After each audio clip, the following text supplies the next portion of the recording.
El siguiente tema se titula El proceso y la sanidad del profeta. Esta parte va a estar a cargo de la profeta Patricia García. Muy buenas noches, amados, que el Señor les bendiga. Les saluda la profeta Patricia García del Ministerio Conquistadores del Reino desde Nicaragua. Sean todos extremadamente bendecidos. Ahora vamos a hablar un poco sobre el proceso y sanidad del profeta. Por causa de la naturaleza pecaminosa en el hombre, todos debemos pasar un proceso antes de ejercer un ministerio del Señor. No solo los profetas tienen que ser procesados, todos los ministros del Señor tenemos que ser procesados. Los apóstoles, los maestros, los evangelistas, los pastores, todos necesitamos pasar un proceso. Dios sabe hasta dónde cada quien puede aguantar. Dios no nos va a procesar más allá de lo que podamos soportar. Él conoce la medida. Él sabe cuánto peso puede poner, cuánta carga puede poner en cada quien. Y vamos a ser procesados dependiendo de las áreas en las cuales necesitamos ese proceso. Y también dependiendo de cuál es el llamado ministerial. Mi amado, Dios te va a procesar de acuerdo a tu naturaleza, porque lo que Él quiere es cambiar lo natural en espiritual, lo carnal en espiritual. Y para eso te va a meter en el molino que se ajuste a tu condición. A unos el Señor les tiene que bajar el temperamento, lo impulsivo, pero a otros el Señor los tiene que empujar para que hagan, para que salgan de su lugar de comodidad. Yo puedo hablarles del proceso de Dios conmigo y quizás alguien pueda decir, pero qué fácil. Pero quizá para ustedes es muy fácil porque no tiene problemas en esa área. Pero para mí tal vez no es tan fácil. Pero qué bueno es ver con sumo gozo el final del proceso. Y es que vamos a ser una herramienta útil en las manos del Todopoderoso. Vamos a ser como esa flecha lanzada por las manos del valiente. Así que más vale que colaboremos con el proceso y no nos resistamos. La formación del carácter es en beneficio de nuestra propia edificación. Es necesario dejarnos tratar para reflejar a Cristo y el fruto del Espíritu, y para que no echemos a perder los dones espirituales. El desarrollo de los dones va a ocurrir durante este proceso. Los dones son manifestados porque son para el cuerpo de Cristo. Para ejercer el oficio del profeta, es básico que fluyan en él o en ella los dones de revelación, palabra de ciencia, palabra de sabiduría y discernimiento de espíritus, aunque el profeta puede operar en otros dones adicionales. En la medida que una persona se entrega plenamente al Señor, en determinado momento va a poder fluir en cualquier don para beneficio de la iglesia, no solamente en los dones de revelación. Regularmente, de acuerdo al llamamiento en la persona, fluyen los dones característicos como parte de las herramientas. Cada uno usa estas herramientas de acuerdo a su trabajo o su especialidad. Por ejemplo, en lo natural, el carpintero ocupa serrucho, martillo, el médico tiene un estetoscopio, cada quien tiene sus herramientas. Es igual en los dones ministeriales.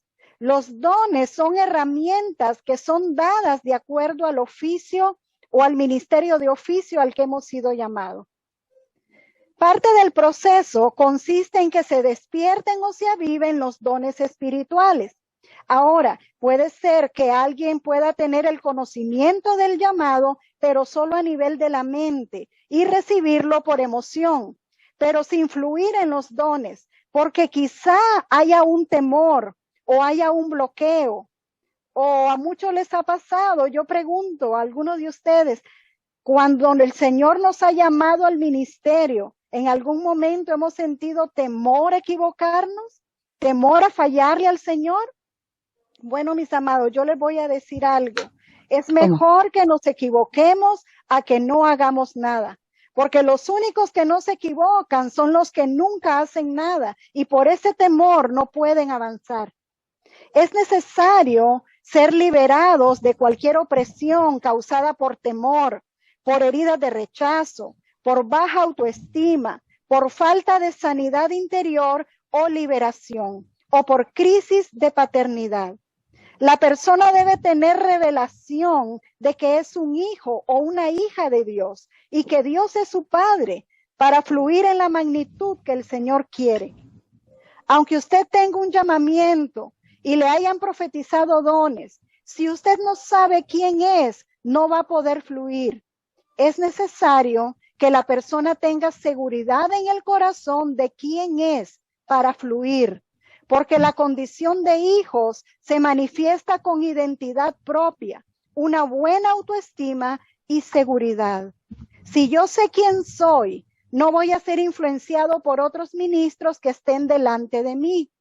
Por ejemplo, alguien que está en una escuela profética y que es ministrado por otros profetas, amados, una cosa es la impartición a nivel espiritual y otra cosa es la clonación o la imitación del lenguaje.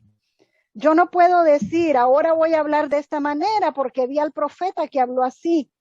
Yo no sé si usted ha visto, hay ministros que están ministrando desde el púlpito y soplan porque vieron a alguien que sopló, no porque Dios les dijo que soplaran. O hay personas que ministran de una u otra manera porque vieron a alguien hacerlo así. Eso es por falta de identidad. Usted, mi amado, es único. Usted tiene que hacer las cosas como Dios le dice que las haga. No vamos a imitar lo que otros hacen. Esto es muy importante para que su ministerio sea original. El proceso de sanidad es muy necesario para que su ministerio pueda fluir, porque el profeta de oficio tiene la habilidad en Dios de impartir de espíritu a espíritu. ¿Pero qué es impartir?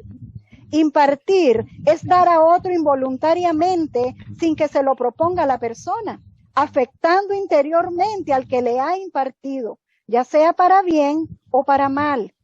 Quiere decir que podemos impartir vida o impartir muerte, según lo que la persona tenga dentro.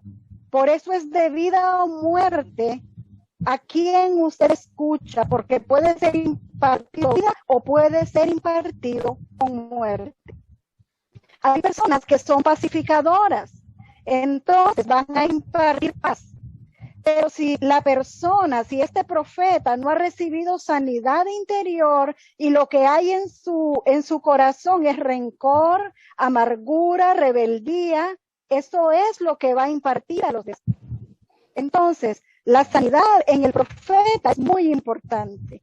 Y una vez que ha sido tratada la persona, que su corazón ha sido sanado, el bloqueo de la mente ha sido quitado y la paternidad de Dios le ha sido revelada, todo lo que había estado retenido, que es del Espíritu Santo y que estaba allí, va a empezar a desbordarse. Es necesario que el que ministra la paternidad de Dios, ya sea varón o mujer, tenga un buen concepto de la paternidad de Dios, o sea, que le haya sido administrado a él o a ella. Son los apóstoles quienes modelan la paternidad de Dios, pero son los profetas quienes la imparten. Es necesaria la identidad del Padre en el ministro para que fluyan los dones y manifieste el carácter de Cristo. Jesús es nuestro mejor ejemplo. Mis amados, nuestro Señor Jesucristo sabía quién era. Él tenía identidad, él tenía seguridad de quién era su Padre y a él no le afectó ni el rechazo, ni la burla, ni el escarnio. Él conocía el pensamiento del hombre y lo que había en el corazón de ellos. Él fue y él es nuestro sumo sacerdote. La túnica que usaba el sumo sacerdote del antiguo pacto, dicen las escrituras que llevaba encima un efod y terminaba en orlas. Y en esas orlas De cada una colgaban alternadamente campanitas y granadas, las cuales producían un sonido armónico. Esto representa la armónica combinación y manifestación de los dones y el fruto del Espíritu. La producción del fruto del Espíritu denota carácter, la naturaleza de Cristo. Entonces, lo ideal es que nosotros, como sacerdotes del Dios Todopoderoso, podamos fluir en carácter y también en dones. Eso es lo que representan las orlas con campanitas y granadas. Un verdadero profeta se reconoce por el fruto. Veamos lo que nos dice el Evangelio de Mateo, capítulo 7, versículo 16. Por sus frutos los conoceréis. ¿Acaso se recogen uvas de los espinos o higos de los abrojos? Entonces, mis amados, aquí dice el Evangelio, por sus frutos los conoceréis, no por sus dones. Veamos lo que nos dice el libro de Gálatas, capítulo 5, versículo 22. Mas el fruto del Espíritu es amor, gozo, paz, paciencia, benignidad, bondad, fe, mansedumbre, templanza. Contra tales cosas no hay ley. Entonces, mis amados, un verdadero profeta debe tener el fruto del Espíritu, debe ser un profeta que refleje ese amor, que refleje el gozo, que refleje paz, paciencia, benignidad, bondad, fe, mansedumbre y templanza. No es por los dones, no es por el poder ni por la capacidad de congregar multitudes, tampoco porque sus profecías se cumplan. Es por el fruto del Espíritu. Un verdadero profeta refleja el carácter, la naturaleza de nuestro Señor Jesucristo.